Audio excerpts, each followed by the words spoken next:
Vous écoutez Sud Radio, il est 8h18, on décrypte le monde tout de suite et en particulier la guerre en Ukraine. C'était il y a 2 mois. La ville d'Avdiivka en Ukraine, au sud-ouest du pays, assiégée par les Russes depuis 2014, tombée aux mains des forces russes. 2 mois après, la situation sur le front ukrainien continue de se dégrader et les forces russes sont en train de commettre une percée. On en parle avec notre invité, le général Trinquant. Bonjour à vous. Bonjour. Soyez le bienvenu sur Sud Radio, ancien chef de la mission militaire française auprès de l'Organisation des Nations Unies. Vous êtes aussi auteur de ce livre, Ce qui nous attend, aux éditions Robert Laffont. Il y a une semaine, les États-Unis ont annoncé le vote d'une aide massive pour l'armée ukrainienne, notamment de plusieurs dizaines de milliards de dollars. Force est de constater que l'armée ukrainienne en a plus que jamais besoin de cette aide. Oui, tout à fait. Actuellement, l'Ukraine est dans une situation difficile.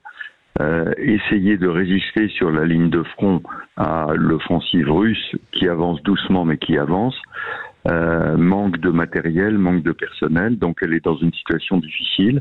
Après avoir reçu une aide importante de la part des Européens, maintenant c'est aux États-Unis de donner cette aide et à l'Ukraine de s'organiser pour cette année 2024 qui va rester difficile de toute façon. Alors manifestement, une brèche, je le disais, a été ouverte dans le front ukrainien par les forces russes, pas très loin de la ville d'Avdiivka qu'elle contrôle depuis 2 mois. Est-ce qu'il y a un risque que cette brèche entraîne un effondrement du front ukrainien dans cette région ? Alors il y a toujours un risque dans les opérations militaires qu'effectivement cette offensive puisse avancer plus loin. Ce qui est important, c'est que les Ukrainiens ont effectivement décidé de s'installer en position défensive, donc de changer de stratégie, et ils doivent concentrer leurs moyens maintenant là-dessus. Ensuite, il faut savoir quel est l'objectif russe. Je pense que l'objectif de conquête de l'Ukraine est maintenant trop loin pour la Russie. En revanche, de pouvoir conquérir les 2 oblasts qui ne sont pas encore occupés, Louhansk et Donetsk. En revanche, pour Zaporijjia et Kherson, je pense que c'est trop important pour la Russie. Mais donc, quel est l'objectif de la Russie exactement et quelle est la capacité de l'Ukraine à réorganiser ses forces? C'est la question d'actualité. Est-ce qu'on peut dire en ce moment, question que je vous ai posée de nombreuses reprises, mais je suis obligé de vous la reposer, mon général, que l'Ukraine est quand même en train de la perdre, cette guerre? Écoutez, ça dépend ce qu'on appelle perdre ou gagner la guerre. Moi, je pense que la Russie a perdu la guerre pour laquelle elle s'était engagée au départ en 2022, c'est-à-dire la reconquête de l'Ukraine, le fait que l'Ukraine bascule du côté russe. Cette guerre, elle est perdue par la Russie. En revanche, la capacité de l'Ukraine à reconquérir les frontières internationalement reconnues de 1991 me semble douteuse actuellement. Donc, j'allais dire, ça dépend vraiment du quel côté on se place. La Russie n'a pas gagné son objectif initial. L'Ukraine semble en difficulté pour gagner l'objectif qu'elle s'est fixé. Mais effectivement, mais on joue un petit peu sur les mots, mon général, si je peux me permettre, parce que quand la France a échoué à reconquérir l'Alsace-Lorraine contre les Allemands, on a considéré qu'elle avait perdu la guerre et c'était un fait en 1871. Oui, non, mais on joue sur les mots. C'est parce que on est en train de voir quels sont les objectifs de chacun des pays. Et je rappelle, l'objectif de la Russie au départ était la conquête de l'Ukraine. Donc on peut pas dire que la Russie a gagné. On peut pas dire non plus que l'Ukraine a gagné au moment où nous nous parlons. Quels sont les scénarios envisageables dans les mois qui viennent? Concrètement, est-ce qu'il est crédible que l'armée ukrainienne arrive à colmater toutes les brèches? Alors, il est crédible effectivement que l'Ukraine, si elle fait un effort important, mais je rappelle un effort important de l'Ukraine, l'effort important par les Occidentaux de fournir de l'armement, il est là. L'Ukraine, elle a besoin d'hommes. Et aujourd'hui, elle a du mal à recruter des hommes pour combattre. Je vous donne un exemple, puisque vous parliez de la Première Guerre mondiale. Lorsque la France a été attaquée en 1914, elle a mobilisé 4 millions d'hommes en ayant une population de 34 millions d'habitants.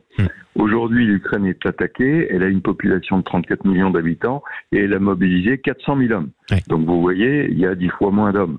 Donc évidemment, ce qui se passait en 1914 n'a rien à voir avec 2014, mais sur le plan de l'effort de la mobilisation, on peut dire qu'il y a un gros effort à fournir par l'Ukraine aujourd'hui. Et donc, ce sont des hommes surtout qui manquent à l'Ukraine ou alors ce sont des armes, des avions? Qu'est-ce qui manque le plus à ce stade ? Il manque les deux. Si vous voulez donner des équipements quand il n'y a pas d'hommes, ça sert pas à grand chose. Et donner des hommes sans qu'il y ait des équipements, ça sert non plus pas à grand chose. Donc il manque les deux. Je dirais qu'aujourd'hui, l'effort a été fait par les Américains et les Européens pour soutenir l'Ukraine. C'est à l'Ukraine maintenant de mettre les moyens qu'elle veut mettre, les moyens humains, pour remplir les objectifs qu'elle s'est fixés. Alors il y a à peu près un an, on constatait que l'armée russe avait essuyé quelques revers et on pensait qu'elle ne parviendrait plus à progresser. Est-ce qu'on a enterré l'armée russe trop tôt ? Oui, probablement. Je pense que si vous voulez, on a des problèmes entre le court terme, le moyen terme et le long terme. À court terme, souvenons-nous qu'en 2022, il y a eu une attaque russe, mais il y a eu un échec russe et des conquêtes ukrainiennes qui ont réussi à reconquérir le terrain. En 2023, c'est plutôt la Russie et en 2024, la Russie qui a réussi à maintenir ses positions et en 2024 qui commence à progresser dans la région du Donbass. Que va-t-il se passer en 2024 ? Écoutez, l'armée russe a reconstitué ses forces, l'Ukraine pas encore. En 2025, est-ce que l'Ukraine aura reconstitué ses forces pour arriver à battre la Russie, sur les objectifs qu'elle s'est fixés, et surtout comment la Russie va réagir, sachant que sur le long terme, elle va avoir des problèmes à la fois humains, comme l'Ukraine, mais moins, et dans le domaine du matériel, même si elle constitue des stocks aujourd'hui, elle perd beaucoup de matériel et beaucoup d'hommes sur le terrain. Donc c'est plutôt une perspective de long terme dans laquelle il faut se placer aujourd'hui. Et ça veut dire qu'il y a de bonnes chances que malheureusement ce conflit extrêmement sanglant se poursuive pendant plusieurs années ? Oui, je pense que plusieurs années, je ne sais pas combien d'années, mais pour moi, 2024 est l'année cruciale de bascule et 2025 peut être une année décisionnelle d'un côté ou de l'autre. Vous savez, c'est Clémenceau, on se réfère beaucoup à la Première Guerre mondiale, qui disait « celui qui gagne, c'est celui qui combat le dernier quart d'heure ». Effectivement, mais alors combien de sacrifices il avait fallu pour parvenir à ces derniers quarts d'heure en 1918 ? Qu'est-ce que les Occidentaux, et pourquoi pas la France, pourraient donner à l'Ukraine de très utile qu'ils n'ont pas encore donné ? Alors écoutez, il y a les munitions, évidemment, on le sait, on en parle tous les jours. Les Européens ont fait un gros effort dans ce domaine-là. Il faut qu'ils continuent cet effort.